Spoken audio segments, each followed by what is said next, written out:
Hi, it's Amanda again from Spokane First Assembly. And I just wanted to take a few minutes to share a story about what happened to me before we left for our trip. A little backstory: I have worked at a hotel for almost 12 years and managed it for about 7. And it's like my baby. When we were getting ready to leave, because this was the longest amount of time that I've been away from there, and definitely the furthest I've been away in probably 5 years. Um, I was trying to explain to my assistant how important it was and how stressed I was about it. And I said, it's like, imagine leaving your daughter with me for 10 days. And then he kind of understood. And um, it was just, I knew that I needed to. It was definitely one of those things that God had been working on me for quite some time. But I just couldn't let go. My flesh was not wanting to move on this one. So God definitely made this trip happen. He put so many things in front of my husband and I to make it as clear as day that we needed to go. So of course, in that we were obedient. And on the day that we were leaving, we were in church service during worship. We were down front, and I was just praying and praying for the trip, and just obviously overcome with excitement about everything. And God had given me this vision that we were going to lay hands on somebody and ask for healing for them. And I was really excited about it. Of course, anytime you get clear visions like that from the Lord, it's something that kind of regenerates your spirit a little bit. And what I didn't know was that that same time, somebody had opened up a can of bear mace in the hotel, and the entire property was evacuated. We've been full for weeks, and there was at that time then dozens and dozens of people who were being forced to stand outside on the sidewalk for a few hours while the fire department and the police department and hazmat and then the media showed up because of what was going on at the hotel. Because I manage it, everybody called me, and my initial reaction was to go in.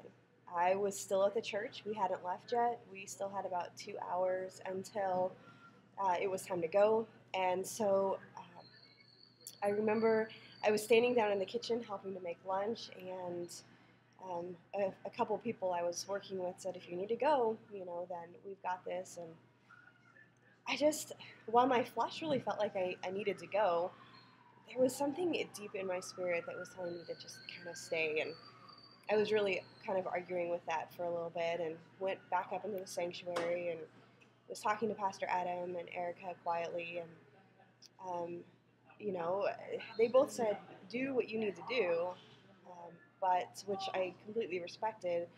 But then Adam said something and said, what would you do if we were in DC? Nothing. There's nothing I could do. I needed to just trust the people that were there and people that I have trained, and the people that I honestly believe God has placed there to handle situations like this so that I could do his work across the country. So I got up and went back downstairs to the kitchen to help with lunch, and it seemed like the phone calls were just ramping up then.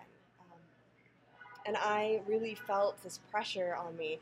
I was crying, bawling my eyes out, and at the same time that my flesh was wanting to leave, I felt God put His hand like on me and said, "Don't you step out of that church." And it was a hard moment for me. I was only 15 minutes away, and I had the time to run in and make sure everything was okay and come back. But I really felt like God was saying, if you go, then you're not leaving this to me. And so I stayed and prayed a lot, and people came down and prayed with me.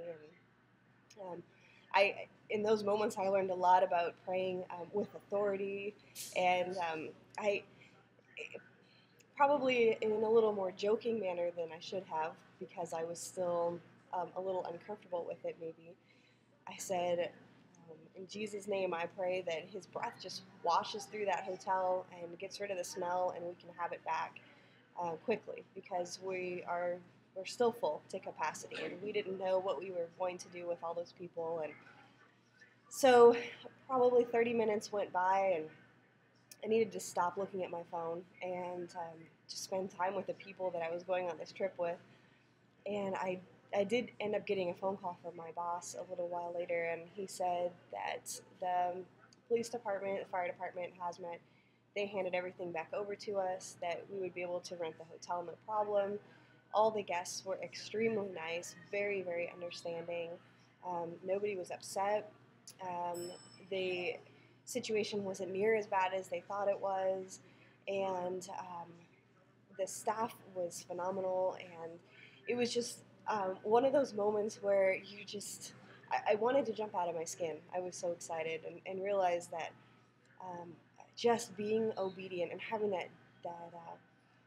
that understanding of being able to discern when the Spirit is talking to me and when He's trying to give me guidance and do what I had come to Him in prayer to help me with, and just trusting in Him. He totally came through like He always does, and definitely um, just the amount of excitement that I had after that moment was something that I don't think I've ever experienced before, and I can't wait to experience it again. So, anytime that you're feeling um, frustrated or like God's not ever going to let something go, like He's not going to help you let something go, you just have to trust Him in the most uncomfortable situations. Uh, he's going to carry you through that, and it's just amazing. And so that's my story, and I just thanks so much for listening, and God bless you all.